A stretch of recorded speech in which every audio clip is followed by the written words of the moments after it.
says, my husband and I are in our early 60s, and both of us have had trauma in childhood. I'm Mm, currently in therapy. My husband refuses to go to therapy. Needless mhm, to say, this has affected our intimate physical relationship with each other now. sure. We have not been together in an intimate physical way for several months now. Is this a Mhm. bad thing, or is it okay since we're both okay with not hooking up physically right now?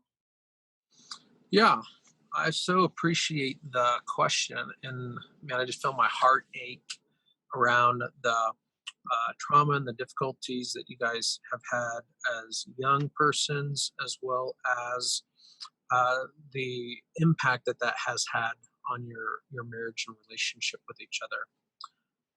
I want to reframe the question a little bit from one of right or not right, or okay or not okay, to instead one where we are thinking about our experience with each other and the meaningfulness of the connection that we have with one another, and ways that we can engage that feel close and feel connected and don't feel like a loss for either of us.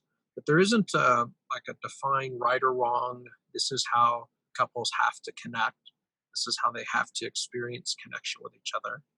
What's more important is that we have, or that we are building a connection, an intimate connection with each other that feels good to both of us and is accommodating to each other. And so, specifically, when we are thinking about sexual trauma and the sexual relationship and intimacy in relationship, there's it can be very helpful for us to uh, redesign, reapproach our sexual relationship to be one that can be mutually fulfilling and connecting, and maybe let go of some assumptions about what sex has to be or what it has to look like. That we can have physical intimacy that doesn't include intercourse. We can have physical intimacy that doesn't include orgasms. That we can build a physical intimacy in a relationship that allows us to navigate around those things that are maybe triggers for the trauma that we've experienced and cause the interactions between us to be re traumatizing, and instead construct a way of interacting with each other that allows us to be tender and nurturing to one another, that allows us to feel safe with one another, to feel close, to feel the nurturance of physical touch from one another, and to have really meaningful, really intimate, really sexual interactions that are maybe different than we traditionally think about sexual interactions or intimate interactions, but still are very meaningful to us and very connecting for us.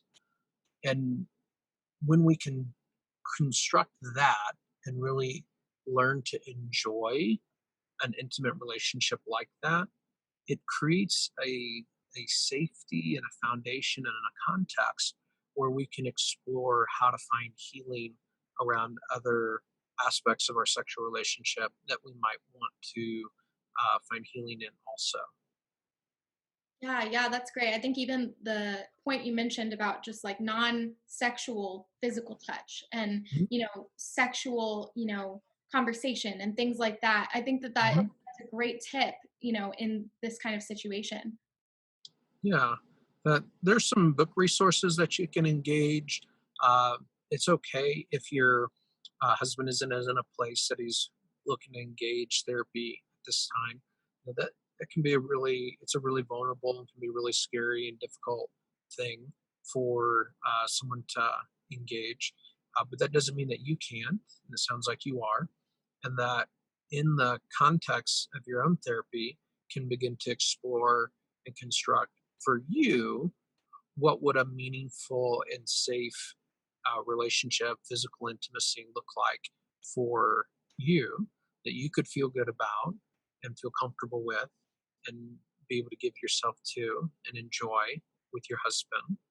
And then maybe figure out how to have dialogue with your husband around that, that says, hey, I really like you and I want to feel close and connected with you.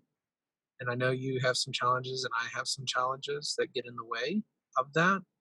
But I really want to figure out how we can be as close as we can be and how we can avoid the things that come between us and build on the things that bring us closer together. Right. Yeah. No, just communication. And, we talk about this every week, just how important that is. And Hmm.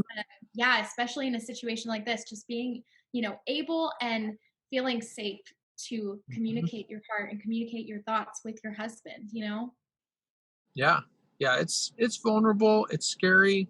That's where having the support of a therapist can be really helpful in helping you process through it, help you find the language, help you understand yourself and your own experience enough to set up those conversations for success. Can't guarantee them, can't control your husband, how he's going to respond to those things, but you can do everything that you can on your side of the fence to try to set it up for success.